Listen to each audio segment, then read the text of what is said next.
दक्षता कितनी होती है? तो आपने बोला था 2.5 से लगाकर 4 वाट या 4 ल्यूमेन पर वाट। 4 ल्यूमेन पर वाट। और साथ ही में मैंने आपको बताया था कि कितने घंटे चलता था, तो ये लगभग 800 घंटे के आसपास चलते हैं। ठीक है? उसके बाद अपन ने इसके बाद पढ़ा था निर्वात धात्विक, जिसके अंदर कोई भी गैस नहीं थी, निर्वात धात्विक। सॉरी। धातु के रूप में हमने क्या लिया था? टंगस्टन लिया था, जिससे इसकी चमक बढ़ गई थी। सर कितनी थी? तो मैंने बोला था इसको गुणा करके देखो, तो आपने बोला था हाँ सर 10 ल्यूमेन पर वॉट। और सर ये चलता कितना था? तो 850 घंटे। ठीक है। फिर इतने से हमारा काम नहीं चला, तो हम एक और लेंस की तरफ आगे बढ़े। हिमांशु गुड आफ्टरनून बेटा, गुड आफ्टरनून। है ना? समझ में आ रहा है ना सारा कुछ? अच्छे से समझ लो। उसके बाद अगला जो है वो क्या है? धात्विक। धात्विक है ना? और इस धात्विक में गैस जरूर ध्यान रखना। सर इसमें गैस कौन सी यूज लेते हैं? तो ध्यान रखना गैस कौन सी होती है? तो आप बोलेंगे आर्गन। ठीक है। और आर्गन के साथ अपन कुछ मात्रा में नाइट्रोजन का चूर्ण भी डाल देते हैं। इससे सर इसकी ल्यूमन दक्षता और थोड़ी सी बढ़ जाती है। कितनी हो जाती है? सर लगभग 20 ल्यूमन के आसपास हो जाता है ना? ओके। और साथ में सर ये जो कितने घंटे चलता है? तो सर ये लगभग लगभग आपके 1200 घंटे तक चल जाता है। ठीक है। इतनी सारी अपन बातें कर चुके थे। आज का जो टॉपिक है वो क्या है? सर वो है गैस डिस्चार्ज लैंप। जब हमें समझ में आ गया सर जो गैस डालने पर चीजें अच्छी हो जाती है, तो हमने सोचा कि यार क्यों ना हम गैस लैंप ही बना दें। है ना? तो तीसरे प्रकार का लैंप कौन सा है? जिसे कहते हैं gas discharge. Gas discharge lamp. और ये जब गैस डिस्चार्ज लैंप बनाया, तो हमने ये सोचा कि यार कौन सी गैस यूज की जाए। तो हमें समझ में आया सर ऐसी गैस यूज करो जो धातु का नेचर रखती हो, धात्विक नेचर हो, या कह सकते हैं चालक का नेचर रखती हो। जैसे कि अपन बात करते हैं सोडियम। और दूसरी क्या है सर? सोडियम के अलावा एक हो जाएगी मरकरी, Hg, पारा। ठीक है। ये पारा एकमात्र ऐसी धातु होती है जो द्रव अवस्था में मिल सकती है, इसलिए यहां से दो प्रकार के लेंस बन सकते हैं, एक लो प्रेशर और एक हाई प्रेशर। है ना? फिर मैंने आपको ये भी बताया था ये जो लो प्रेशर लैंप है जो आप घरों में यूज करते हैं वो वाले हैं, और हाई प्रेशर है जहां पर हाई प्रेशर के साथ भरा जाता है मरकरी गैस को, तो ये कहाँ यूज करते हैं? तो ये शादी ब्याह या ऐसी पार्टियों के अंदर यूज किया जाता है जहां पर ज्यादा प्रकाश की जरूरत है। ठीक है। तो आज इन्हीं लैंपों के बारे में हम पढ़ेंगे और छोटी छोटी जानकारी लेने की कोशिश करेंगे। जितना आपके सिलेबस में है आईटीआई में, उतना आपको जानना बेहद जरूरी है। ठीक है। आओ, याद हो जाएगा, डोंट वरी, एकदम लोड मत लो, शांति से बस सुनो मेरे को। अब देखो गैस डिस्चार्ज लैंप सर दो प्रकार के होते हैं। एक होता है सर सोडियम वेपर लैंप। अब स्वाभाविक सी बात है कि सर वेपर का मतलब क्या होता है? भाप। है ना? और सोडियम का मतलब क्या है? सोडियम। यानी कि इसमें गैस कौन सी यूज लेंगे? वेपर का मतलब गैस। सर इसमें गैस कौन सी लेंगे? सोडियम। अब बताने की जरूरत है क्या? नहीं। सर इसका नाम सोडियम वेपर लैंप क्यों रखा? क्योंकि इसके अंदर गैस कौन सी भरी है? सोडियम। ठीक है। दूसरा लैंप क्या है? Mercury vapour. सर इसके अंदर इसका नाम मरकरी क्यों रखा? क्योंकि इसमें मरकरी लैंप, मरकरी गैस है। ठीक है। ओके। ठीक उसी प्रकार से कार्बन लैंप का नाम कार्बन क्यों है? क्योंकि उसमें फिलामेंट कार्बन का है। और धातु के अंदर जो निर्वात है उसके अंदर अपन ने टंगस्टन डाला, और गैस वाली के अंदर भी अपन ने टंगस्टन यूज किया। इतनी ही बातें अपन ने पढ़ी है। ठीक है। आओ, अब चलते हैं पहला सोडियम वेपर लैंप, या जिसे कहते हैं सोडियम भाप वाला लेंस। ओके। कुछ नहीं है, बहुत आसान है। सबसे पहले आपने इतने सारे लैंप पढ़े हैं, कहीं तो ऐसे गोल वाले पढ़े है ना? हाँ सर। इसका जो लैंप होता है ये गोल नहीं होके कैसे आकार का होता है? सर यू आकार का होता है। क्या बोला मैंने? अब जो ये वाले जो लैंप है, जो सोडियम लैंप है या ये जो भी है, वो सब क्या होते हैं? यू आकार के होते हैं। ये रहा सर यू आकार का लैंप। अच्छा सर, ठीक है। तो पहला पॉइंट तो ये ध्यान रखना, यह यू आकार की कांच की नली होती है ना?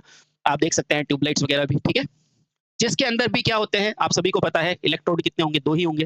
तो इसमें भी भैया दो इलेक्ट्रोड है। और ध्यान रखना, अभी तक अपन जो भी चालक बना रहे थे वो कार्बन का बनाया पहले, कार्बन के बाद टंगस्टन का बनाया। यहाँ पर भी इलेक्ट्रोड किसके हैं? टंगस्टन के ही हैं। तो देखो भैया ये इलेक्ट्रोड किसके होते हैं? टंगस्टन के। ठीक है। अच्छा सर, बिल्कुल यू आकार की नली है जिसके अंदर सर दो इलेक्ट्रोड होंगे। अब क्या क्या होगा वो हम देखेंगे। ठीक है सर, दो इलेक्ट्रोड है, दोनों किसके हैं? टंगस्टन के। अब ट्यूब के अंदर, क्योंकि नाम से पता चल रहा है ये सोडियम वेपर लैंप है, तो भैया ट्यूब के अंदर किसके दाने भरे जाएंगे? सोडियम के दाने भरे जाएंगे। और जैसा मुझे पता है कि जब मैंने टंगस्टन गैस वाला उपकरण पढ़ाया था, तो उसमें क्या भरी थी सर? उसके अंदर आपके आर्गन गैस भरी थी। और यहाँ पर अपन क्या भरेंगे? नियॉन। क्या भरेंगे? नियॉन। अक्रिय गैस कौन सी लेंगे? नियॉन। ठीक है। ओके। तो ये चीज समझ में आ गई। सर यहाँ पर जो सोडियम वेपर लैंप है उसमें सोडियम के दानों के साथ क्या डालेंगे? नियॉन। और वहां पर जो टंगस्टन वाला जो लैंप था, जो गैस वाला लैंप था, उसमें गैस कौन सी थी? आर्गन। ठीक है। और आर्गन के साथ किसके दाने थे? याद करो सर, आर्गन के साथ आपने अच्छे से बताया था नाइट्रोजन के। ठीक है। हाँ, नाइट्रोजन की गैस थी। ओके। तो ये छोटी छोटी चीजें एग्जाम में आती है और आपको याद रखनी है। मैं याद करा दूंगा, डोंट वरी। है ना? अभी के लिए समझो, इसमें सोडियम के दाने के साथ नियॉन गैस भरी जाती है। ठीक है सर। अब सर ये रही यू आकार की नली। है ना? आपको पूछेगा कैसे आकार की है? यू आकार की नली है। याद कुछ नहीं करना है, मैं सब आपको याद कराऊंगा, डोंट वरी। अच्छा, यहाँ बढ़ने से पहले मैं एक छोटी सी चीज आपको कल के वीडियो में जो बताई थी वो वापस मैं याद दिलाता हूँ। ठीक है। अच्छा, मान लीजिए मेरा कोई लैंप है। हाँ सर। इसके अंदर इलेक्ट्रोड है। हाँ सर, ये इलेक्ट्रोड किसके बने हैं? टंगस्टन के बने हैं। चलो इतना तो मुझे याद है। अच्छा, अब गौर से देखो, टंगस्टन का प्रतिरोध अपेक्षाकृत थोड़ा-सा ज़्यादा होता है, ये कार्बन वगैरह से, है ना? हाँ, और वैसे मैंने आपको चालक कुचालक वाले चैप्टर में पढ़ाया था ना टंगस्टन का प्रतिरोध, तो वहाँ से आप देख लो, है ना? हाँ, वैसे ज़रूरत नहीं होता इसलिए मैं याद नहीं रखी। देखो, अब आराम से चलो समझो इस चीज़ को। मुझे गौर से देख के बताओ यहाँ कौन-सा इंस्ट्रूमेंट लग रहा है आपको? मुझे गौर से देख के बताओ, ये और ये मिलके कोई इंस्ट्रूमेंट आपको ऐसा दिख रहा है जो आपने ज़िंदगी में कभी देखा है? ये और ये मिलके कोई ऐसा इंस्ट्रूमेंट आपने देखा है जो आपने पढ़ा है? हाँ सर, ये एक तरह से कैपेसिटर जैसा नहीं लग रहा? हाँ, और कैपेसिटर में कौन-सी चीज़ें इकट्ठी होती है? सर वोल्टेज के फॉर्म में। बस इतना ही पकड़ना है, बस इतना ही पकड़ना है, हो गया काम आपका। यहाँ पर अपन ने क्या दिया? वोल्टेज। ठीक है? कितना दिया, क्या दिया वो सब हम देखेंगे। अभी के लिए ध्यान रखो यहाँ क्या है? वोल्टेज है, ठीक है? ये रहा वोल्टेज और ये मैंने इलेक्ट्रोड के बीच में देख लिया, दे दिया, है ना? इसके अंदर क्या भरे हुए हैं? तो इसके अंदर सर सोडियम गैस भरी हुई है। अच्छा सर, उसके साथ आपने कुछ मात्रा में नियॉन भी डाली है क्योंकि इसी से तो आप टकराएँगे और चमक उत्पन्न करेंगे। हाँ सर, बिल्कुल सही है। अब क्या ये सोडियम खुद यहाँ जाने की कोशिश करेगा क्या? कतई नहीं करेगा। तो हमें क्या करना पड़ेगा? सर ये जो सोडियम है ना, ये जो सोडियम समझना, ये सोडियम जो है वो इलेक्ट्रॉन का क्या करेगा? त्याग, और इलेक्ट्रॉन का त्याग करा के क्या बनाएगा? आयनाइजेशन। क्या करेगा? आयनाइजेशन करेगा, आयन्स बनाएगा और ये आयन कहाँ करते हैं? अटैक करते हैं और आगे टकराते हैं और लाइट उत्पन्न करते हैं। ठीक है? इतनी चीज़ समझ में आ गई? आ गई सर, आ गई। ठीक है, ओके। अब अपने को पूछा जाता है सोडियम वेपर लैंप में ये वोल्टेज कितना होता है? तो आप बताओ घरों में कितना आता है? घरों में कितना आता है? जल्दी से टाइप करके बताओ घरों में वोल्टेज कितना आता है? घरों में वोल्टेज कितना आता है? जल्दी बताओ। घरों में वोल्टेज कितना आता है? फटाफट से टाइप करके बताओ। थोड़ा-सा इंटरेस्टिंग बनाओ सेशन, अदरवाइज़ मैं आपको समझाता रहूँगा, आपको समझ में नहीं आएगा। घरों में वोल्टेज कितना होता है? घरों में वोल्टेज कितना आता है?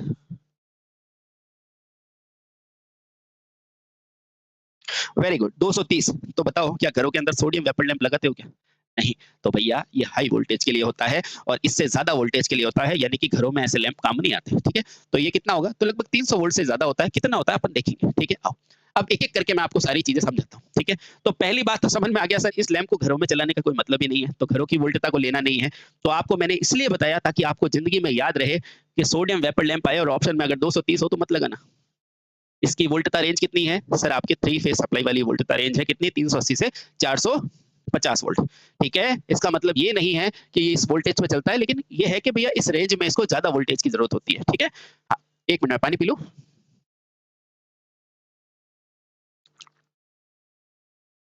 थैंक यू बेटा। चलो। तो ये नली कैसी होती है? यू आकार की नली होती है, जिसके अंदर अपने पास क्या होते हैं? टंगस्टन के 2 इलेक्ट्रोड। ये 2 इलेक्ट्रोड है ना, ये 2 इलेक्ट्रोड, इन्हीं इलेक्ट्रोड को यूँ घूम के एक जगह मैंने लगा दिए ये 2 इलेक्ट्रोड। ठीक है? कोई दिक्कत तो नहीं? नहीं। इन्हीं इलेक्ट्रोड को घूम के ये 2 इलेक्ट्रोड लगा दिए, ये पहला, ये दूसरा। हाँ सर, बिल्कुल सही है। किसके बने हैं? सर वही टंगस्टन के बने हुए हैं। ठीक है? कैसे आकार की है? यू आकार की, जिसके अंदर क्या डाला है? सोडियम और नियॉन डाला है। इसके अंदर और कुछ नहीं गया। बहुत अच्छे से देखना। अब मुझे ये बताओ, इसको चलाने के लिए या गैस का आयनीकरण करने के लिए, बहुत अच्छे से सुनना, इस गैस का आयनीकरण करने के लिए मुझे किसकी जरूरत होगी? वोल्टेज की। और वोल्टेज कैसा चाहिए? हाई वोल्टेज चाहिए। अच्छा, अब आपने बेसिक अच्छे से पढ़ा है, इसलिए आप बता सकते हो कि सर मुझे हाई वोल्टेज चाहिए, तो मैं आगे कैपेसिटर लगाऊंगा या इंडक्टर लगाऊंगा? जल्दी बताओ, हाई वोल्टेज के लिए कैपेसिटर लगाऊंगा कि इंडक्टर? तो आप कहोगे सर इंडक्टर लगाएंगे, क्यों? क्योंकि इंडक्टर क्या करता है? लैग कराता है किसको? धारा को। किससे? वोल्टेज से। तो भैया वोल्टेज होगी आगे और धारा होगी पीछे। जो आज तक आप रटते हो ना, अब रटने की जरूरत नहीं है। इसका मतलब क्या है? डोमिनेंट कौन है यहाँ पर? वोल्टेज। ठीक है? हाँ, क्योंकि मुझे इन दोनों इलेक्ट्रोडों के बीच में वोल्टेज ज्यादा चाहिए, तो मुझे आगे क्या लगाना पड़ेगा? एक कॉइल नुमा संरचना लगानी पड़ेगी, जिसे कहते हैं इंडक्टेंस। और इंडक्टेंस में आगे कौन रहता है? वोल्टेज। अब मुझे समझ में आया, अच्छा सर, तो इसके आगे मुझे हाई रेटिंग के लिए यहाँ क्या लगाना पड़ेगा? सर कॉइल लगानी पड़ेगी। क्या लगानी पड़ेगी? कॉइल। ठीक है? यहाँ तक भी बात समझ में आ गई? आ गई। आराम से चलना, ठीक है? अब बताओ घरों के अंदर जो वोल्टेज आ रही है वो कितनी आ रही है? कितनी आ रही है? सर 240 आ रही है। अच्छा सर अपने को चाहिए कितनी? सर 380। क्या 240 से 380 डायरेक्ट बन जाएगी क्या? नहीं, अपने को इस कॉइल के थ्रू क्या बनाना पड़ेगा? एक ट्रांसफार्मर बनाना पड़ेगा जो इस 240 को 380 में बदल दे। ठीक है? और ये हाई वोल्टेज कहाँ लगेगा? इसके ऊपर लगेगा। ठीक है? अब सुनना, अब क्योंकि ये ट्रांसफार्मर है और ये ट्रांसफार्मर भी क्या है? उच्च प्रतिघाती है, हाईली रिएक्टिव है, तो भैया अगर ज्यादा हो जाएगा तो ये पावर फैक्टर खराब नहीं कर देगा? हाँ सर, पावर फैक्टर खराब कर देगा। और इसी पावर फैक्टर के सुधार के लिए अपन क्या लगाते हैं? एक कैपेसिटर भी लगाते हैं, ताकि इसको जो रिएक्टिव पावर चाहिए ना, वो यहाँ से मिल जाए और आगे केवल एक्टिव पावर जाए। ठीक है? हाँ, सर क्या-क्या समझना है अपने को कि जब भी सोडियम वेपर लैंप की बात करेंगे, तो हमें क्या-क्या चाहिएगा? तो ध्यान रखना, एक तो यू आकार की नली चाहिएगी। हाँ सर, इस यू आकार की नली में 2 इलेक्ट्रोड लगाएँगे। ये इलेक्ट्रोड किसके होंगे? टंगस्टन के होंगे। किसके होंगे? टंगस्टन के। अंदर क्या डालेंगे? सर सोडियम डालेंगे। उसके साथ क्या डालेंगे? नियॉन गैस डालेंगे। इतना याद हो जाएगा? हाँ, यही पूछता है। ये क्या है? सर काँच। काँच की यू आकार की नली है। ठीक है सर। अब देखो, इसको आगे सप्लाई देने के लिए मुझे पता है इन दोनों इलेक्ट्रोडों के बीच में मुझे क्या देना है? हाई वोल्टेज देना है और हाई वोल्टेज देने के लिए यहाँ एक ट्रांसफार्मर यूज़ करेंगे जो कॉइल की फॉर्म में होगा। ठीक है? हाँ, ये लो, ये ट्रांसफार्मर। अब यहाँ से सप्लाई क्या आ रही है? सर 230 आ रही है, 240 आ रही है। इसको ये हाई रिएक्टिव ट्रांसफार्मर क्या करेगा? ज़्यादा वोल्टेज में बदल देगा। कितना? 380 वोल्ट पे, और ये यहाँ पर अप्लाई होगी और आपका लैंप चलने लगेगा जब यहाँ पर गैसों का आयनाइजेशन होगा। ठीक है? अब क्योंकि ये हाई रिएक्टिव है, साथ में ट्रांसफार्मर है, तो इसका पावर फैक्टर खराब ना हो, इसलिए क्या लगाते हैं? कैपेसिटर। कितना कैपेसिटर लगाते हैं, कब लगाते हैं, वो सब मैं आपको बता दूंगा शांति से। क्या ये डायग्राम आपको समझ में आ गया क्या? हाँ सर, ये डायग्राम समझ में आ गया। यू आकार की नली होती है, 2 इलेक्ट्रोड होते हैं, इलेक्ट्रोड के बीच में गैसों का आयनीकरण कराना होता है, इसलिए अपन एक वोल्टेज चाहिए। कितना? 380 से लेके 450, इसलिए एक ट्रांसफार्मर लेते हैं जो वोल्टेज को बढ़ाता है, इनपुट वोल्टेज को, और इसको पावर फैक्टर को सुधारने के लिए एक कैपेसिटर भी लिया जाता है। ठीक है? हाँ सर। चलो, यहाँ तक मेरे को बात पकड़ में आ गई। आ गई? आ गई सर। तो देखो, इस लैंप में उच्च प्रतिघात वाला रिएक्टेंस वाला ट्रांसफार्मर लिया जाता है, ताकि ट्रांसफार्मर में प्रारंभ में लोड रहित अवस्था में इलेक्ट्रोड के बीच में कितना वोल्टेज बना दे? 380 से 450। ये लो, ये बना दिया सर। अब क्या करेंगे? बहुत आसान है, आराम से ठंडे दिमाग से पढ़ो। अब उच्च वोल्टेज से, कितना उच्च वोल्टेज? सर 380 से 450 वोल्टेज पर क्या होता है? अरे, इलेक्ट्रॉन का डिस्चार्ज होता है, तो वही तो लिखा है। देखो, उच्च इलेक्ट्रॉन पर नियॉन गैस में इलेक्ट्रॉन का क्या होता है? डिस्चार्ज। यानी कि जो आपके गैस के भीतर जो नियॉन के है ना, वहां पर क्या टकराएंगे? इलेक्ट्रॉन का डिस्चार्ज होगा, तेजी से टकराएंगे, और इन टकराने के फलस्वरूप क्या मिलेगी? सर लाइट मिलेगी। ठीक है, बस प्रिंसिपल खत्म। अब देखो, लैंप प्रकाशित होने में 10 से 15 मिनट का समय लेता है। क्यों लेता है? क्योंकि सर पहले आप क्या करोगे? सप्लाई दोगे। सप्लाई देने के बाद ये सप्लाई को बदलेगा।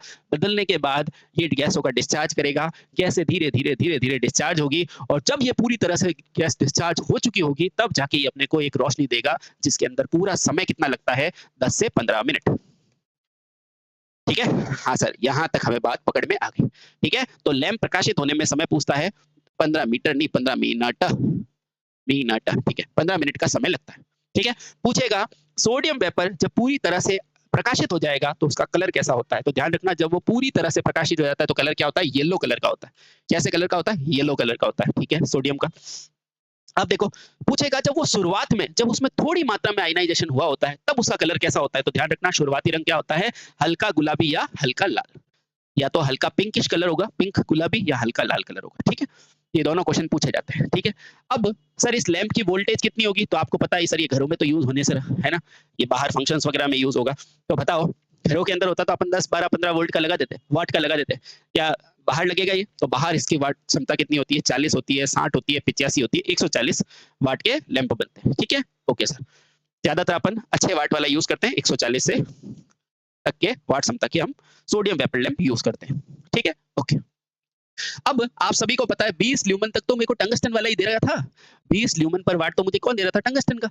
तो मुझे इसकी जरूरत क्या पड़ी? सर ज्यादा प्रकाश के लिए। तो ध्यान रखना, ज्यादा प्रकाश के लिए इसका यूज किया जाता है। कितना प्रकाश आ जाएगा? तो यहाँ पर 40 से लेके 50 ल्यूमेन पर वाट तक, यानी कि हर वाट पे 50 ल्यूमेन तक अपने को प्रकाश मिल सकता है। ठीक है? ओके सर, यहाँ भी समझ में आ गया। अब सर कार्यकारी उम्र कितनी होगी? तो आपको पता है 1200 तक तो टंगस्टन ही दे रहा था, और ये कितना दे रखा है आपको पता है? 3500 घंटे तक आपको क्या कर सकता है? प्रकाश उपलब्ध करा सकता है। इसका उपयोग भी प्रकाश व्यवस्था में कर सकते हैं, जैसे कि स्ट्रीट लाइट वगैरह। आपके घरों के आसपास जो लाइट होती है ना, धीरे-धीरे चलती है, वो सब क्या है? टंगस्टन का वो सब क्या है? Gas discharge, sodium discharge lamp. चलो, अब मरकरी पढ़ने से पहले मैं आपको छोटी-छोटी चीजें रिवाइज करा देता हूँ। सबसे पहले सोडियम वेपर, इसके अंदर अपन ने क्या-क्या यूज़ किया था? तो ध्यान रखना, हाई रिएक्टिव। रिएक्टिव का मतलब जिसमें इंडक्टेंस का मान ज़्यादा हो, जिसमें एक्स का मान क्या हो, एक्सएल का मान क्या हो? ज़्यादा हो। ऐसा ट्रांसफार्मर यूज़ करते हैं। साथ के अंदर एक कैपेसिटर यूज़ करते हैं, और कैपेसिटर की वोल्टेज मैं एक साथ बता दूँगा आपको, ठीक है? एक बार के लिए रुको। एक कैपेसिटर यूज़ करते हैं, जो क्या करता है? 10 माइक्रोफैराड के आसपास, जो क्या करता है? पावर फैक्टर को बढ़ाता है। ठीक है सर। और सर हम क्या यूज करते हैं? 2 इलेक्ट्रोड यूज करते हैं। दोनों इलेक्ट्रोड कौन से होते हैं? सर टंगस्टन के होते हैं, ठीक है। इनके बीच में क्या होता है? तो बोलना इलेक्ट्रोड के मध्य क्या होता है? गैसों का डिस्चार्ज। इलेक्ट्रॉन के मध्य गैसों का क्या होता है? आयनीकरण। गैसों का आयनीकरण होता है। और इससे निकले इलेक्ट्रॉन क्या करते हैं? नियॉन से टकराते हैं और और प्रकाश उत्पन्न करते हैं।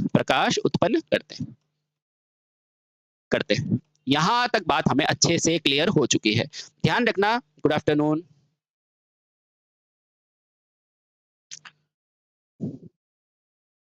क्या बोले? सर हमको यदि 250 वॉट का बनाना है तो साइज और लेंथ का टंगस्टन लेंगे। बेटा देखो इतना आपको नहीं पूछता है, अननेसेसरी टाइम खराब करोगे तो मैं आपको बता भी दूंगा, कोई दिक्कत वाली बात नहीं है।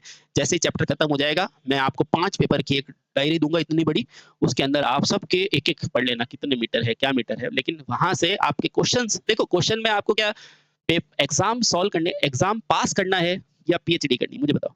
ठीक है, अगर फिर भी जानने का इच्छुक हो तो मैं आपको बता दूंगा, लेकिन इससे ज्यादा आपको क्वेश्चन नहीं पूछा जाता। ठीक है, फिर भी मैं आपको बता दूंगा, डोंट वरी, है ना। ठीक है अनिल, ओके।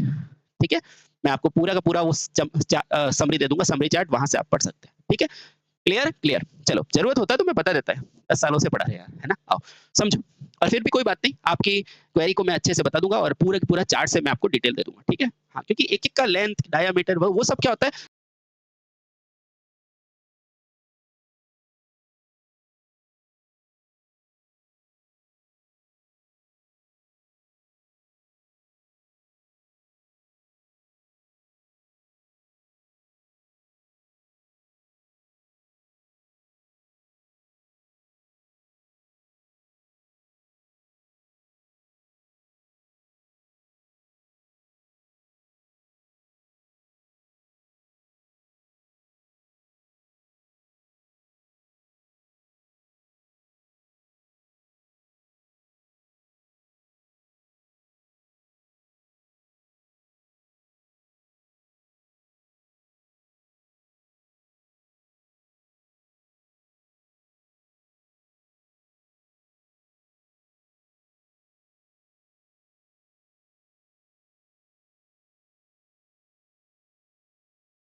देखो आप जब हम इंजीनियरिंग भी करते हैं ना तो अलग अलग ब्रांच में करते हैं। जैसे कोई इलेक्ट्रिकल में करता है, कोई इलेक्ट्रॉनिक्स में करता है, कोई इलेक्ट्रिकल इलेक्ट्रॉनिक्स में करता है, कोई मैकेनिकल में करता है, कोई ऑटोमोबाइल में करता है, कोई किस में करता है। तो सबके अलग अलग फीचर होते हैं। और जो आप क्वेश्चन पूछ रहे हो ना वो मटेरियल का क्वेश्चन है ना, मटेरियल इलेक्ट्रॉनिक्स का, तो बता दूंगा, डोंट वरी। ठीक है, हाँ, आराम से पढ़ाई करो। एग्जाम को अपने को सिर्फ निकालना है, उसके लिए सर जो कह रहे हैं वो मुझे पढ़ना है, ये आप गार्ड बांध करके रखो, आपका काम हो जाएगा। ठीक है, आओ क्लियर, आगे चलो। अब देखो, अब इस प्रकाश को उत्सर्जन करने के लिए, है ना, ध्यान रखो, इस प्रकाश को उत्सर्जित करने के लिए या आयनीकरण करने के लिए अपने को वोल्टेज की ज्यादा जरूरत होती है। और ये वोल्टेज कितना चाहिए? तो बोलना 380 से लेके 450 वोल्ट। ठीक है, हाँ, ये डेटा अगर आपको याद है तो काम हो जाएगा। ठीक है, अच्छा, इसके अलावा सर हमको क्या क्या याद रखना है? एक याद रखना है, लैंप चलने में समय कितना लगता है? तो चलने में लगता है 10 से 15 मिनट। अगला क्वेश्चन, सर शुरुआती रंग कैसा होता है? तो आधे से ज्यादा बच्चे बोलते हैं व्हाइट, गलत है ना। तो ध्यान रखना, शुरुआती रंग क्या होगा? ऑप्शन में अगर हल्का लाल आए तो हल्का लाल लगा देना, और अगर हल्का गुलाबी आए तो गुलाबी लगा देना, है ना। लेकिन होते लाइट है, ठीक है। लेकिन जब ये पूरी तरह से चल जाता है, पूरी तरह से चल जाएगा तो इसका कलर कैसा होता है? पीला कलर। और बाकी कहाँ यूज करते हैं वो बताने की जरूरत नहीं है, स्ट्रीट लाइट में यूज करते हैं। ये डेटा है और आपका पूरा लैंप आपकी जेब में। ठीक है, चलो, अब ये पुराने लैंप भूलना मत, नहीं तो आगे गड़बड़ हो जाएगी। ठीक है, हाँ, चलो। अब दूसरा है मरकरी वेपर लैंप। सर ये क्या होता है मरकरी? आराम से, जैसे अपन ने सोडियम गैस भरी ना, वैसे अपन मरकरी को काम में लेते हैं। और मरकरी को क्यों लेते हैं? क्योंकि मरकरी चालक होता है। क्वेश्चन पूछा जाता है आपको तो केवल इतना पूछेगा कि मरकरी क्या है? चालक है, कुचालक है? तो क्या बताओगे? सर मरकरी एक चालक है। क्या पूछेगा? सर मरकरी क्या है? तो क्या है? चालक है। ठीक है, मरकरी क्या है? सर एक चालक है, ध्यान रखना। अब ये भी दो प्रकार का होगा, या तो इस मरकरी को आप ज्यादा प्रेशर से भरोगे तो इसे क्या कहेंगे? उच्च दाब वाला मरकरी लैंप। ठीक है, और या इसको कम से भरोगे तो बोलोगे निम्न दाब वाला मरकरी लैंप। बहुत अच्छे से। अब मुझे बताओ, जो आप घरों में यूज करते हो, जो पुराने जमाने में वो ट्यूबलाइट यूज करते थे, वो क्या है? अगर आपने पढ़ाई की है तो बताओ, जो पुराने घर में वो जो ट्यूबलाइट यूज करते थे वो क्या है? वो हाई प्रेशर होगी या लो प्रेशर? तो आप तुरंत कहोगे सर वो तो घरों में यूज़ करते थे, वो क्या है लो प्रेशर। इतना कहते ही आपका ज्ञान बिंदु खुल जाएगा कि भैया ठीक है, निम्न प्रेशर कहाँ यूज़ कर सकते हैं? घरों के अंदर, और हाई प्रेशर कहाँ यूज़ करते हैं? बाहर। बस चलो, आधे बच्चों को ये भी नहीं पता होगा, चलो कोई बात नहीं। अब चलते हैं हाई प्रेशर, इसमें क्या होता है? अब कितना प्रेशर होता है वो भी बताऊँगा, ठीक है? उच्च दाब वाला मरकरी वेपर यानी कि हाई प्रेशर मरकरी वेपर क्या होता है? बहुत अच्छे से देखो। तो इस प्रकार के लैंप में गैस और इसका मिश्रण होता है। किस गैस का मिश्रण होता है? सर मरकरी गैस का। इसीलिए इसका नाम क्या है? Mercury vapour lamp. और ध्यान रखना, इस मिश्रण को किस दाब पर भरा जाता है? उच्च दाब पर भरा जाता है, यानी कि हाई प्रेशर पर भरा जाता है। ठीक है? आओ। अब जो हाई प्रेशर मरकरी वेपर होता है, जो बाहर यूज़ करते हैं, वो भी सर कितने प्रकार का होता है? 3 प्रकार का। एक तो एमए टाइप, ये टाइप भी पूछता है। एक एमएटी टाइप और एक MV type. Sir full form क्या होता है? कुछ नहीं। ये बताओ कौन सा लैंप चल रहा है? Sir mercury vapour, mercury lamp, है ना? यही नाम होता है। देखो, मरकरी और ए का मतलब क्या होगा? Argon. M A T, T का मतलब क्या होगा? टंगस्टन। और वी का मतलब क्या होगा? वेपर। अब देखो आपको सारी चीजें समझ में आ जाएगी। जो हाई प्रेशर मरकरी वेपर पूछेगा कितने प्रकार का है, तो क्या बोलोगे? 3 प्रकार का। पहले इतना याद रखो, एमए टाइप, यानी कि पहले माँ से याद रख लो, माँ टाइप, है ना? मम्मी चलाती है, ठीक है? तो माँ टाइप। उसके बाद आप गलत काम करते हो तो मम्मी मना भी करती है, मत करिए, तो M A T type.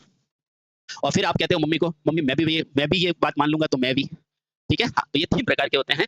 Mummy कोई काम करने का कहती है तो माँ, उसके बाद वो काम करने का मना करती है तो आप मत करते हो ना? हाँ, तो ये मत, और उसके बाद मैं भी ये काम करूँगा, यानी कि अच्छा काम करूँगा। तो ध्यान रखना, ये सिर्फ ऐसे ही बताया, बाकी आप याद रख सकते हो। MA type, MAT type, MV type. T का मतलब डरो मत, टंगस्टन। एम का मतलब डरो मत, मरकरी। ये सारी चीज़ें आप जानते ही हो। अब चलते हैं आगे। सबसे पहले क्या है? एमए टाइप लैंप, है ना? MA type. अब इसकी संरचना से बिल्कुल नहीं घबराना है, बस मैं आपको बता रहा हूँ। अभी केवल इसको देखो, आराम से प्यार से देखो, आपको हर चीज़ समझ में आ जाएगी, बस आपको प्यार से देखना मत है, डरने का नहीं है बिल्कुल भी। मुझे बताओ, इस पूरे चित्र को छोड़ो, इस पूरे चित्र को छोड़ो आप, है ना? मुझे केवल इसको देखो, केवल इसको देखो, इसको देखो और सोडियम को याद करो। तो आपको याद आएगा, सर सोडियम के स्टार्टिंग के अंदर तो इस तरह की संरचना थी, सर एक कैपेसिटर लगा हुआ था और एक सर ट्रांसफार्मर लगा हुआ था। हाँ, याद आया? आया। क्लियर? क्लियर। अच्छे से देखना, ये सोडियम वेपर में शुरुआत में क्या थी? ये संरचना थी। हाँ, अब इस संरचना को एमए टाइप में क्या किया? एक कैपेसिटर लगा दिया और एक चौक लगा दी। ठीक है? पहले संरचना को देखो बस। यानी कि इस ट्रांसफार्मर को हटाकर यहाँ क्या लगा दी? एक चौक और साथ में एक कैपेसिटर। ये संरचना को यूज में लिया। सेम टू सेम, जो काम ट्रांसफार्मर कर रहा था, यहाँ चौक कॉइल करेगी। जो काम संधारित्र कर रहा था, यहाँ संधारित्र करेगा। ये रहा आपका इसका कार्य। ठीक है? आराम से। अब देखो, इसको एसी सप्लाई डायरेक्ट दी है ना? हाँ, एसी सप्लाई देने पर पावर फैक्टर बढ़ाने के लिए कैपेसिटर है। यहाँ क्या है? चौक। बहुत अच्छे से देखो, इसका नाम तो सेम टू सेम आप जानते ही हैं, क्या है? कैप होता है ना? क्योंकि यहाँ स्क्रू लगा हुआ है, इसलिए स्क्रू कैप कहते हैं, बाकी कैप ही है नाम, ठीक है? अब ये पूरा किसका बना है? सर कांच का बना हुआ है, ठीक है? अब मुझे बताओ, सोडियम वेपर लैंप में कितने इलेक्ट्रोड थे? सर 2। तो यहाँ पर भी देखो कितने इलेक्ट्रोड है? 1 और ये 2। बहुत अच्छे से देख लो, कोई दिक्कत नहीं है, ठीक है? इसको अपन कहते हैं मुख्य इलेक्ट्रोड, है ना? ये वाला भी मुख्य इलेक्ट्रोड, और ये इसी का भाग है, इसे कहेंगे मुख्य इलेक्ट्रोड। और ये वाला क्या होता है? उच्च प्रतिरोध। एक प्रतिरोध जोड़ते हैं, अभी सबको समझ में आ जाएगा। अभी के लिए केवल इतना ध्यान रखो, अभी के लिए केवल इतना ध्यान रखो, बाकी मैं आपको चित्र बना के सब कुछ बता दूंगा। ये एक्चुअली जब मैंने पढ़ाया था ना, तो वहाँ बहुत अच्छे से ये चित्र बनाया था, लेकिन फिर भी कोई बात नहीं, मैं आपको बता दूंगा। एक बार क्रैश कोर्स जरूर देख लेना, है ना? ताकि आपको इसका रियल आपको डायग्राम भी मिल जाएगा, यही बना दूंगा मैं, ठीक है? हाँ, देखो कुछ नहीं होता है, कुछ भी नहीं है अंतर। देखो, आपको पहला क्वेश्चन ये आएगा, सोडियम वेपर लैंप और मरकरी आर्गन में फर्क क्या होता है? तो बोलना, सोडियम वेपर लैंप जो होता है ना, सोडियम वेपर लैंप, इस लैंप में अपन क्या यूज करते थे? हाईली रिएक्टिव ट्रांसफार्मर यूज करते थे, ट्रांसफार्मर यूज करते थे। लेकिन एम ए टाइप में क्या यूज करते हैं? एक चौक यूज करते हैं। क्या यूज करते हैं? चौक। ठीक है? और यहाँ पर भी कैपेसिटर था, यहाँ पर भी कैपेसिटर था। अगला क्वेश्चन आएगा, ये एम ए टाइप होगा क्या? तो बोलना, ये हाई प्रेशर मरकरी वेपर है, हाई प्रेशर मरकरी वेपर है। ठीक है? और क्या पूछेगा? इसमें इलेक्ट्रोड कितने होते हैं? 2। एक कैप होती है, साथ में ये सारी चीज होती है, और आपने को बीच में इलेक्ट्रोड लिखा होता है, बीच में गैसों का डिस्चार्ज होगा और कुछ नहीं। अब देखो, आराम से चलते हैं, ठीक है? अब मुझे बताओ, जो एम ए टाइप था, इसका नाम क्या है? M A type. तो पहला तो क्वेश्चन यही आता है, बताओ एम ए टाइप का पूरा विस्तार क्या है? तो एम का मतलब तो आप जानते हैं मरकरी, और ए का मतलब क्या है? आर्गन। याद करो, जब पहला आपको मैंने लैंप पढ़ाया था जिसमें गैस भरी थी, उसमें कौन सी गैस भरी थी? बताओ, आर्गन गैस ही भरी थी। तो भैया वहीं से तो लैंप बनेगी, ठीक है? तो इसका पूरा नाम क्या हो जाएगा? Mercury argon lamp. हो गया? हाँ सर, बिल्कुल याद हो गया। इसमें 2 कठोर रबड़ के बल्ब होते हैं, है ना? दोनों बल्बों के बीच में निर्वात उत्पन्न की जाती है। ये आप 2 बल्ब की संरचना बनाते हैं, और इन दोनों के बीच में क्या रखी जाती है? निर्वात। ठीक है? सब कुछ समझ में आ जाएगा, डोंट वरी, हर क्वेश्चन मैंने लिखा है। भीतर में अपन कैडमियम बोरेट और सिलिकेट आलेपित टंगस्टन रखते हैं। अगर ये याद भी नहीं रखो तो भी कोई दिक्कत वाली बात नहीं है, क्योंकि आपको यही पूछेगा इसका इलेक्ट्रोड किसका होता है, तो यहाँ पर भी इलेक्ट्रोड किसका बना होता है? टंगस्टन का ही बना होता है। इसके ऊपर थोड़ा सा कैडमियम बोरेट और सिलिकेट की लेप लगा देते हैं, ठीक है? लेकिन इलेक्ट्रोड अभी भी किसका है? टंगस्टन का है। पूछेगा कितने होते हैं? तो 2 होते हैं। याद हो जाएगा क्या? हो जाएगा। अब चलते हैं आगे। जो गोला कर रहा हूँ बहुत इंपॉर्टेंट है, और आज तक कभी नहीं पूछा है, लेकिन कभी पूछ ले तो ध्यान रखना, कैडमियम बोरेट और सिलिकेट का, वरना नहीं पूछेगा, ठीक है? आपको टंगस्टन पूछता है तो याद रखना।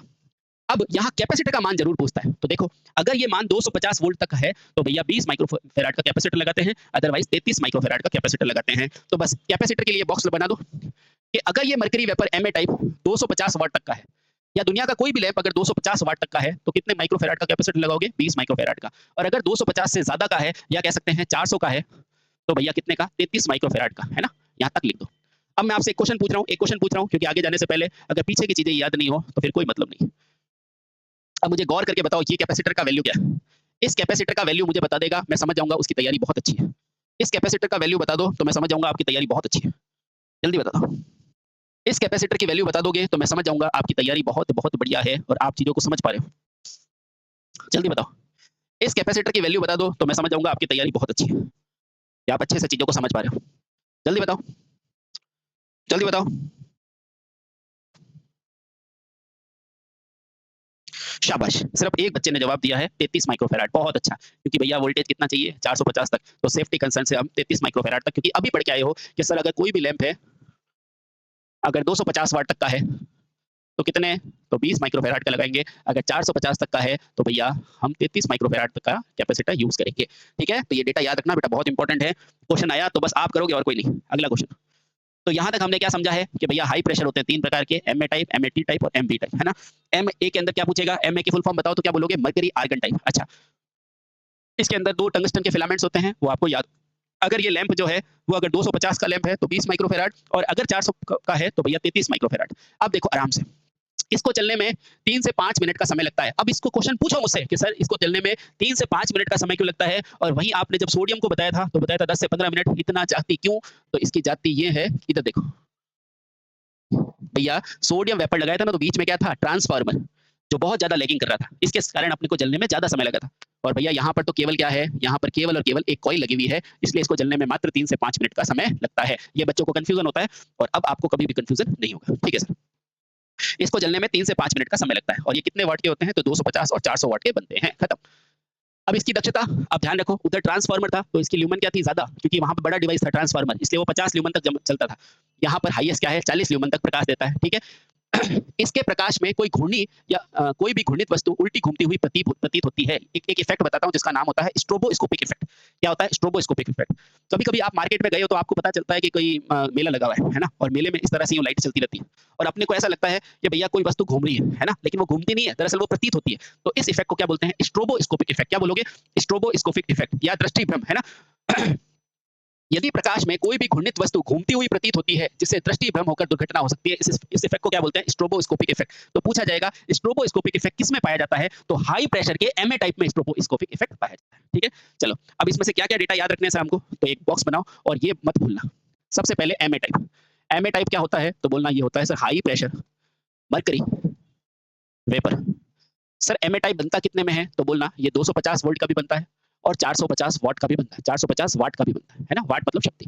जब सर 250 बनेगा तो इसमें 10 माइक्रोफैराड का कैपेसिटर यूज़ करेंगे, और 450 में 33 माइक्रोफैराड का कैपेसिटर यूज़ करते हैं। आप अगला क्वेश्चन, क्या एमए में किसी भी प्रकार का ट्रांसफार्मर यूज़ करते हैं क्या? तो जवाब है नहीं। इस ट्रांसफार्मर की जगह हम इसमें क्या यूज़ करते हैं? चॉक। क्या इसके अंदर कैपेसिटर यूज़ करते हैं? तो जवाब है हाँ। अब उसके बाद ध्यान रखना, क्योंकि पहले सोडियम वेपर में ट्रांसफार्मर था तो प्रकाश अपने को ज़्यादा दे रहा था। कितना दे रखा था? 50 ल्यूमेन तक। यहाँ पर अपने को 40 ल्यूमेन तक प्रकाश मिलता है। 40 ल्यूमेन पर वाट तक प्रकाश मिलता है। ठीक है? सोडियम वेपर के अंदर जलने में कितना मिनट लगता था? लगभग 10 से 15 मिनट का समय लगता था। यहाँ केवल और केवल 3 से 5 मिनट में चलता है। ठीक है? और इसके अंदर मरकरी का वाष्प यूज़ किया जाता है, लेकिन मरकरी के साथ इसमें क्या डालेंगे? आर्गन। ये पॉइंट ध्यान रखना। ये लो। बाकी टंगस्टन क्या होता है? ये भी ध्यान रख ही लो। 2 इलेक्ट्रोड होते हैं, और ये इलेक्ट्रोड किसके होते हैं? सर टंगस्टन के होते हैं, जिसके ऊपर सिलिकॉन और कैल्शियम बोरेट लगा देते हैं। याद रखो तो ठीक है, अदरवाइज़ कोई दिक्कत नहीं। बस ये लो, ये डेटा। ठीक है? हाँ, नली इसकी भी कैसी है? यू आकार की ही होती है ना? और एक पॉइंट तो लिखा ही नहीं, ये सबसे इंपॉर्टेंट है। नोट करके लिखना, इसमें स्ट्रोबोस्कोपिक इफेक्ट पाया जाता है। क्या होता है सर? स्ट्रोबोस्कोपिक इफेक्ट, जिसमें वस्तुएं घूमती हुई प्रतीत होती है, घूमती नहीं है। इसमें वस्तुएं घूमती हुई प्रतीत होती है, पर घूमती नहीं। घूमती नहीं। ज़्यादा डेटा मत याद करो, दिमाग छोटा सा होता है। घूमती नहीं। ठीक है? हाँ, इससे दुर्घटनाएँ भी हो सकती है, इसलिए ये लैंप आपने पढ़ा एमए टाइप। अगला लैंप कौन सा है? Sir MAT type. बहुत अच्छे से याद कर लोगे। देखो, अब आप खुद मुझे बताओ, एम मतलब क्या है? Sir mercury. ए मतलब क्या है? आर्गन। और टी मतलब क्या है? टंगस्टन। बस खत्म। एम मतलब सब आप जानते ही हैं। ये क्या है सर? लेकिन इस लैंप के अंदर देखो, यहाँ पर कौन-सी सप्लाई थी? कुछ चीज़ें बहुत अच्छे से देख लेना। अरे लैंप कहाँ गया? ये रहा। यहाँ कौन-सी सप्लाई दी है? एसी। ठीक है? तो यहाँ मैं पॉइंट पे लिख दूँ कि सर ये किससे चलेगा? एसी से।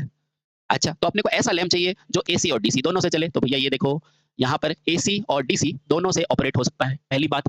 अब याद रखो सर यहाँ पर तो मैंने कोई चॉक पॉइंट लगाई नहीं और कैपेसिटर लगाया ही नहीं, इसीलिए नहीं लगाया है क्योंकि ये किससे ऑपरेट हो रहा है, एसी और डीसी से ऑपरेट हो रहा है, इसलिए यहाँ पर चॉक और ये दोनों ही नहीं होगी। बहुत इंपॉर्टेंट है, ध्यान रखना। यहाँ ना तो किसी चॉक की जरूरत होगी, ठीक है, मत यानी कि ना तो इसमें किसी चॉक की जरूरत होगी ना कैपेसिटर की। इसकी सप्लाई यहाँ पर मिलेगी। यह क्या है, स्क्रू कैप है। ये आगे अपने पास पूरा के पूरा कैसा है, कांच का अपने पास पूरी संरचना है और यहाँ पर अपने को क्या दे रखा है, वही 2 इलेक्ट्रोड होंगे। लेकिन एक इंपॉर्टेंट चीज है, यहाँ पे क्या होता है, थर्मल स्विच होता है। क्या होता है भैया, थर्मल स्विच। तो आपको ये क्वेश्चन पूछा जाएगा, निम्न में कौन से लैंप में थर्मल स्विच पाया जाता है, थर्मल स्विच। तो आप क्या बोलेंगे सर, थर्मल स्विच यानी कि गर्म होने पर ये अपने आप ब्रेक होता है। ये कहाँ पाया जाएगा, M80 लैंप में, ठीक है। हाँ, बाकी सारी चीजें सेम है, इलेक्ट्रोड टंगस्टन का होगा। अब पढ़ते हैं। सबसे पहले इसका नाम क्या है, M80 मेटल आर्गन टंगस्टन। ये देखो मरकरी आर्गन टंगस्टन लैंप भी कहते हैं। पहला पॉइंट क्लियर हो गया, हो गया। बहुत अच्छे से आपके क्वेश्चन होंगे, आप बस अच्छे से पढ़ो। इसकी संरचना Ma के समान ही होती है, ठीक है। फर्क क्या होता है, फर्क ये होता है कि इसमें एक टंगस्टन फिलामेंट तथा एक क्या होता है, अरे थर्मल नहीं, थर्मल, एक थर्मल स्विच का प्रयोग होता है। ये क्वेश्चन पूछा जाता है कि निम्न में कौन से लैंप में थर्मल स्विच पाया जाता है, तो आप बोलोगे M80 में, ठीक है। ये दोनों वस्तुओं के भीतर और बाह्य रूप में स्थापित किया जाता है, ये आपने देख लिया। अब क्योंकि ये जो लैंप है, अब एसी में होता तो अपन 450 तक भी चला लेते, क्योंकि एसी 450 तक अवेलेबल है। क्या डीसी 450 तक अवेलेबल है क्या, जल्दी से बताओ, क्या डीसी आपको नॉर्मल रूटीन में 450 तक अवेलेबल है क्या, नहीं। कितना है, 250 तक मैक्सिमम हो सकती है। तो ध्यान रखना, एसी हो या डीसी, ये 250 वोल्ट तक का बन सकता है मैक्सिमम, ठीक है। Okay sir. इस लैंप में स्ट्रोबोस्कोपिक इफेक्ट नहीं होता है, क्योंकि स्ट्रोबो इफेक्ट में चीजों का बदलना जरूरी होता है। यहाँ तो अपने पास डीसी पर भी काम कर रहा है, इसलिए इस लैंप पर स्ट्रोबोस्कोपिक इफेक्ट नहीं होता है। बढ़िया क्वेश्चन। इसका यूज भी सजावटी कार्य में किया जाता है। अब सर यहाँ से मुझे डेटा क्या क्या याद रखना है, इधर आ जाओ। सबसे पहले तो इसका फुल फॉर्म याद रखना, मरकरी आर्गन टंगस्टन, ठीक है। ये चलता किस पे है, तो सर ये एसी पर भी चलता है और डीसी पर भी चलता है। सर वोल्टेज, क्योंकि सर डीसी है तो 450 वाला अवेलेबल है नहीं, तो भैया 250 वोल्ट तक चलेगा, ठीक है। सर क्या इसमें कैपेसिटर होता है, जवाब है नहीं। क्या इसमें कोई चौक होती है, जवाब है नहीं। क्या इसमें ट्रांसफार्मर होता है, जवाब है नहीं। तो अलग क्या है सर, इसमें है थर्मल स्विच। क्या है, थर्मल स्विच। और सबसे इंपॉर्टेंट क्वेश्चन जो अब लिख रहा हूं मैं, इलेक्ट्रोड वाला तो आप बता ही देंगे, 2 इलेक्ट्रोड होते हैं, ठीक है, लिख देता हूं 2 इलेक्ट्रोड। और सबसे इंपॉर्टेंट पॉइंट जो नोट करके लिखोगे, M80 लैंप में क्या होता है, थर्मल स्विच होता है, थर्मल स्विच होता है। अतः इसमें इलेक्ट्रो या स्ट्रोबोस्कोपिक इफेक्ट नहीं होता, इफेक्ट नहीं होता। इन लैंपों को इतना टफ करके पढ़ाया जाता है कि बच्चे पढ़ते ही नहीं है, लेकिन इनसे ज्यादा कोई आसान है नहीं, है ना। क्वेश्चन आएगा कि एसीडीसी पे काम करने वाला, आधे बच्चे कहेंगे एमए है कि एमएटी है कि क्या है, जबकि कुछ नहीं है, बहुत आसान है। थर्मल स्विच कहाँ है, आपको पढ़ा हुआ अच्छे से होना चाहिए, फिर कोई दिक्कत नहीं, ठीक है। अगला जो है वो क्या है सर, एमवी लैंप, यानी कि मरकरी वेपर लैंप या मरकरी वेपर लैंप। इसका नाम ही क्या है, मरकरी वेपर। क्या इसमें चौक है, हाँ है। क्या इसमें कैपेसिटर है, अब मुझे देख के बताओ, ये एसी पे चलेगा या डीसी पे, तो आप क्या होगे सर, चौक है, इंडक्टर है, कैपेसिटर है, तो क्या बात कर रहे हो सर, एसी पे चलेगा डीसी पे नहीं। क्लियर, हाँ सर, बिल्कुल सर क्लियर। बाकी सेम टू सेम सब चीजें हैं, है ना। इसमें बस एक क्वार्ट्ज की प्लेट यूज की जाती है, जिसके बारे में मैं आपको बताता हूँ। क्वेश्चन क्या क्या पूछा जाता है सर, इसका पूर्ण विस्तार, पहला क्वेश्चन पूछा जाता है तो मरकरी वेपर लैंप। इसकी संरचना भी सेम टू सेम क्या होती है, एमए के समान ही होती है। अंतर क्या होता है सर, ये बताओ। तो देखो भैया, इसमें प्रमुख अंतर ये होता है कि भैया डिस्चार्ज ट्यूब केवल और केवल 5 सेंटीमीटर लंबी होती है, या केवल इतनी ही लैंप होती है। बाकी सारे लैंपों को बड़ा बना सकते हैं, लेकिन इसकी जो ट्यूब होगी वो केवल और केवल कितनी होती है, 5 सेंटीमीटर ही लंबी होती है। तो आपको पूछेगा निम्न में से सबसे छोटी लैंप, भैया अपने को ज्यादा जगह भी तो घेरेगी, तो उसको जगह भी को भी कम करना है। तो निम्न में से 5 सेंटीमीटर में किसकी ट्यूब होती है, तो बोलोगे एमवी लैंप की। बस ये अंतर होता है। इसमें ज्यादा तापमान सहन करने के लिए एक प्लेट यूज करते हैं, ये वाली, जिसको याद रखना, ये किसकी होती है, क्वार्ट्ज की होती है। और आपको पता है क्वार्ट्ज महंगा होता है, इसलिए ये लैंप भी क्या होता है, अपेक्षाकृत महंगा होता है, ठीक है। तो ध्यान रखना। इसकी डिस्चार्ज ट्यूब की लंबाई 5 सेंटीमीटर होती है, और क्वार्ट्ज कांच का प्रयोग करने के कारण भैया ये अधिक तापमान को सहन कर सकता है। तो बताओ सबसे महंगा कौन सा होगा, सबसे महंगा यही होगा, कॉस्टली। बहुत आसानी से बता रहा हूँ हर चीजें।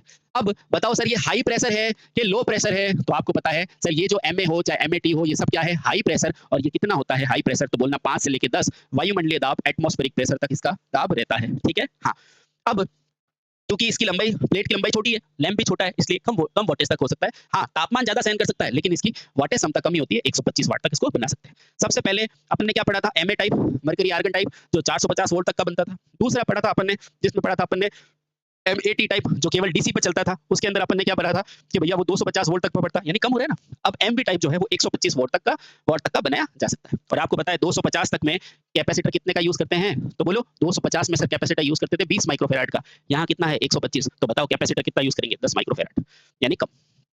सर डेटा क्या क्या याद रखना है ये बताओ, अब तो याद हो गया, मजा आ गया, मजा आ गया। तो बस सबसे पहले एमवी टाइप यानी कि मरकरी वेपर टाइप, सर संरचना किसके जैसी होती है? तो सर एमए के जैसी ही होती है। अंतर क्या होता है? अंतर होता है ट्यूब की लंबाई। ट्यूब की लंबाई। इसकी ट्यूब की लंबाई कितनी होती है? तो बोलना 5 सेंटीमीटर। एक अंतर याद रखना कि इसमें काँच कौन-सा यूज़ करते हैं? तो बोलना क्वार्ट्ज टाइप। क्वार्ट्ज यूज़ करने पर इसकी थर्मल रिटेंटिविटी बढ़ जाती है, यानी कि ताप को सहन करने की क्षमता बढ़ जाती है, कि क्षमता बढ़ जाती है, ठीक है? वाट इसका कम हो जाएगा 125 वाट तक, और इस 125 वाट को चलाने के लिए, कि भैया 125 को चलाने के लिए जो आपका कैपेसिटर होगा वो कितना होगा? तो वो याद रखना 10 माइक्रोफैराड, क्योंकि 250 पे कौन-सा यूज़ करते थे? 20 वाला, तो उसका आधा है, तो ये आधा हो गया, ठीक है? उसके अलावा क्या याद करोगे? बाकी सब मैंने बता दिया। हाँ, प्रेशर याद कर लेना। प्रेशर होता है हाई प्रेशर 5 से लेके 10 एटमॉस्फेरिक प्रेशर। ये लो, क्या इतना याद कर सकते हो? हाँ सर, इतना याद कर सकते हैं। देखो ये स्पेशल पर्पज़ है, देखो मेरी बात सुनो। अपन को पहले पुराने ज़माने में अपन कौन-सा कंप्यूटर यूज़ करते थे? तो सर हम निर्वात वाला। कितने बड़े-बड़े होते थे, वैक्यूम ट्यूब वाले, हाँ। फिर अपने इतने बड़े-बड़े क्या अपने घरों में लगा सकते हैं क्या? नहीं। तो फिर हमने छोटे बनाए ट्रांजिस्टर वाले, हाँ सर। उसके बाद अब तो अपन लैपटॉप यूज़ करते हैं, अब तो हाथ में देखते हैं मोबाइल, ये देखो अभी देख के पढ़ाई कर रहे हो ना आप, हाँ। तो इसका मतलब जैसे-जैसे एडवांसमेंट होता है, हमें ऐसे लैंपों की ज़रूरत होती है जो साइज़ में क्या हो, छोटे हो, लेकिन ताप या थर्मल स्टेबिलिटी ज़्यादा रखते हो, इसलिए हमने क्या बनाया? एमए टाइप बनाया, ठीक है? एमवी टाइप बनाया, ठीक है? हाँ, क्लियर? क्लियर। अपने को थर्मल स्टेबिलिटी चाहिए और मजबूती चाहिए। अगर अपन 5 से लंबी बनाएँगे तो क्वार्ट्ज भी अपने को ज़्यादा लगेगा, पैसा बढ़ जाएगा, खर्चा और ज़्यादा बढ़ जाएगा, ठीक है? इसलिए अपन नॉर्मली 5 सेंटीमीटर तक का ही बनाते हैं। चलो, इसका उपयोग कहाँ करेंगे? उत्सव वगैरह के अंदर करते हैं स्पेशल। अब अगला जो है वो क्या है? Sir low pressure lamp. सिर्फ 3 चीज़ें मेरे कहने से याद कर लो मेरे भाई। हाई प्रेशर में 3 लैंप होते हैं, एक एमए, एक एमएटी और एक एमवी, ठीक है? इनमें से डीसी पर कौन-सा चलता है? तो आप बोलना MAT lamp. MAT lamp DC पे चलता है, बाकी एसी-डीसी और इन सब पे चलते हैं। इतनी याद हो जाएगी? हाँ सर, हो जाएगा। एक क्वेश्चन और याद रखना, किसके अंदर थर्मल स्विच यूज़ करते हैं? तो बोलना एमएटी के अंदर। अच्छा, ये भी याद हो जाएगा सर। एक और याद कर लो यार, कि किसके अंदर क्वार्ट्ज का यूज़ करते हैं? तो बोलना एमवी टाइप में, ठीक है? एक और याद कर लो बस। सर सारे याद करा दोगे? तो सारे याद कराने आया हूँ। उसके अलावा आपको कैपेसिटर के बारे में पूछेगा तो बोलना सबसे कम वाट क्षमता वाला कौन-सा है? एमवी जो 125 तक चलता है तो वहाँ 10 माइक्रोफैराड, फिर एमएटी जो 250 तक का चलता है वहाँ 20 माइक्रोफैराड, और जो 400 पे चल सकता है वो 33 माइक्रोफैराड। खत्म हो गया। चलो, अब चलते हैं low pressure mercury vapour. Sir low donation क्या होता है? लो प्रेशर, प्रेशर थोड़ा-सा इसको सही कर लेना बुक में भी, प्रेशर, इसीलिए मैं लाइव भी कराता हूँ ताकि कुछ गड़बड़ होगा तो अपन देख लेंगे। लो प्रेशर मर्करी वेपर। सर लो प्रेशर मर्करी वेपर में क्या करना है? बहुत आसान, देखो ये आपको अगर लाइव देखो, ये बुक में भी करेक्शन हो जाएँगे आपके, ये फ़ायदा है। जैसे यहाँ प्रेशर नहीं लिखा हो तो मैंने प्रेशर करा दिया, ठीक है? उसी तरह क्वेश्चन में भी हो जाता है। अब मुझे बताओ, लो प्रेशर मर्करी वेपर, इसके बारे में तो आपको जानना बहुत ज़्यादा ज़रूरी है। सर लो प्रेशर मर्करी वेपर यानी कि घर वाले, हाँ, घर वाली ट्यूबलाइट, ठीक है? तो ध्यान रखना, इसे अपन फ्लोरोसेंट ट्यूब भी कहते हैं। इसे अपन फ्लोरोसेंट ट्यूब भी कहते हैं। पहली बात समझ में आ गई? आ गई।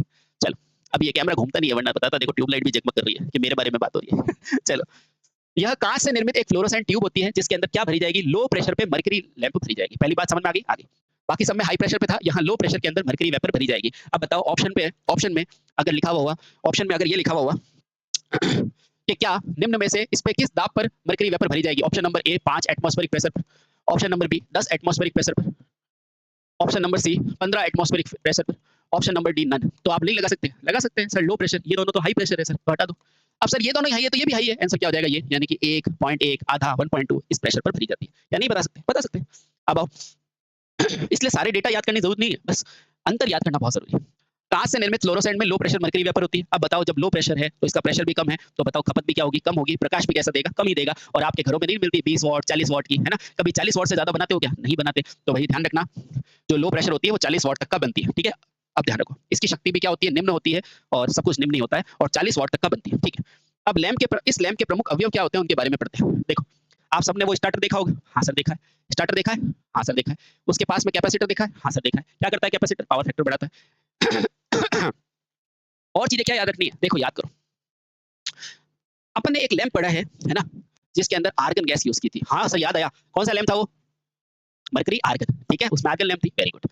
सर एक लैंप पढ़ा जिसमें अपन ने नियॉन यूज किया था, याद आया? सर नियॉन कहाँ यूज किया था? याद नहीं आ रहा? अरे सोडियम वेपर में। हाँ, उसी तरह इस लैंप के बारे में भी ध्यान रखना कि यहाँ जो ये स्टार्टर होता है ना, इस स्टार्टर के भीतर कौन सी गैस भरते हैं? तो बोलना हीलियम गैस भरते हैं। कौन सी गैस? हीलियम। कुछ डेटा आपको याद रखना है, सब याद हो जाएगा आराम से। मैं 2-3 बार बोलूंगा, चीजें याद हो जाएगी। इस स्टार्टर के भीतर क्या भरते हैं? हीलियम गैस, और इसी के कारण आपको वहां पर नीले रंग का प्रकाश दिखता है, आपको पता हो तो। जब भी वो चलता था तो उसके अंदर नीले रंग का पट पट पट आवाज आती थी। हाँ बस इतना याद करना है, और कुछ नहीं होता। इसमें 2 मेटल की प्लेट होती है, जैसे ही कनेक्शन बनेगा तो ये जुड़ जाती थी, और जैसे ही कनेक्शन हट जाएगा फिर हट जाएगी, और अपना कार्यक्रम चलता रहेगा। तो पूछा जाता है, क्या स्टार्टर का यूज लैंप को हमेशा चलाने के लिए किया जाता है? जवाब है नहीं। स्टार्टर का यूज केवल स्टार्ट करने के लिए होता है, इसलिए अपन स्टार्टर लेते हैं। लेकिन एक बार अगर लैंप चल रहा है तो फिर वो चलता रहेगा, फिर भले स्टार्टर हटा के दूसरे में लगा दो। लेकिन एक बार अगर लैंप को बंद कर दिया तो वापस चलाने के लिए फिर से क्या चाहिएगा? स्टार्टर। यानी कि कुल मिला के स्टार्टर का यूज स्टार्ट करने के लिए होता है, इसलिए इसका नाम क्या होता है? स्टार्टर। क्या होता है? स्टार्टर। Clear clear. पहला क्वेश्चन तो ये समझ में आ गया सर, स्टार्टर का मतलब स्टार्ट करने के लिए, इसलिए स्टार्टर। ठीक है सर। यह एक स्विचिंग युक्ति होती है क्योंकि स्विच की तरह काम करती है, केवल स्टार्ट कर देती है, बाकी और कोई काम नहीं होता। ठीक है। यह परिपथ को 20 से 25 बार प्रति मिनट की दर से ऑन और ऑफ कर सकती है। ये क्वेश्चन बहुत इंपॉर्टेंट है कि एक स्टार्टर क्या है। तो पहला क्वेश्चन, यह एक स्विचिंग युक्ति है, स्विचिंग युक्ति है। अगला क्वेश्चन, एक स्टार्टर 1 मिनट में कितनी दर पर ऑन और ऑफ करती है। तो बोलना 20 से 25 बार ये ऑन और ऑफ कर सकती है। इसमें क्या होती है, दो मेटल की प्लेट्स होती है जो ऑन होने पर चिपक जाती है, फिर हट जाती है, बस इतना। इसमें दो धातु की प्लेट होती है और छोटा कांच का क्या होता है, एक बल्ब स्थापित किया जाता है। दोनों पत्तियों के बीच में क्या रखा जाता है, एयर रखा जाता है। ये देखो दोनों पत्तियों के बीच में कुछ नहीं है, तो एयर है। ठीक है। और एयर रखा जाता है, साथ ही गैस कौन सी भरी जाती है, मोस्ट मोस्ट इंपॉर्टेंट, स्टार्टर में गैस भरी जाती है हीलियम। और इसी हीलियम के कारण हमें नीले रंग का प्रकाश दिखता है। चलो अब इस युक्ति में जब भी विद्युत से जोड़ी जाती है, यानी कि विद्युत से जैसे ही संपर्क किया जाएगा, जैसे ही ऑन करोगे तो क्या होगी, हीलियम गैस में इलेक्ट्रॉन का डिस्चार्ज होगा और इससे इसी हीलियम गैस के कारण लाल बैंगनी रंग का प्रकाश हमें दिखाई देता है। और कुछ समय के बाद जब इलेक्ट्रॉन के डिस्चार्ज की प्रक्रिया खत्म हो जाती है तो परिपथ क्या हो जाता है, ऑफ। और इसीलिए स्टार्टर को क्या कहते हैं, ग्लो टाइप स्टार्टर कहते हैं। मोस्ट मोस्ट इंपॉर्टेंट क्वेश्चन आएगा, स्टार्टर क्या होता है, तो बोलना ओनली ग्लो टाइप स्टार्टर, क्योंकि एक चालू करने के लिए काम आता है और किसी के लिए काम नहीं आता। ठीक है, क्लियर हो गया, क्लियर हो गया। चलो तो आज का वीडियो यहाँ तक ही रखते हैं, क्योंकि ज्यादा पढ़ाऊंगा तो फिर बेटा ये चीजें क्या होते हैं, भूल जाते हो, है ना। तो आज थोड़ा सा रिवीजन कर लेना। इस स्टार्टर को क्या कहते हैं, ग्लो टाइप स्टार्टर। और इससे आगे की चीजें हम कल पढ़ते हैं, बहुत अच्छे से जानना। बहुत आसान होती है पढ़ाई, है ना। पर शर्त है पढ़ाई को तरीके से कितना और कैसे पढ़ना है वो बताओ। ठीक है, आराम से पढ़ो, फिर क्वेश्चन करना कोई दिक्कत नहीं। ठीक है, चलो स्टार्टर को कहते हैं ग्लो टाइप स्टार्टर। इसके आगे से पढ़ते हैं कल। ठीक है, thank you so much, bye bye, take care.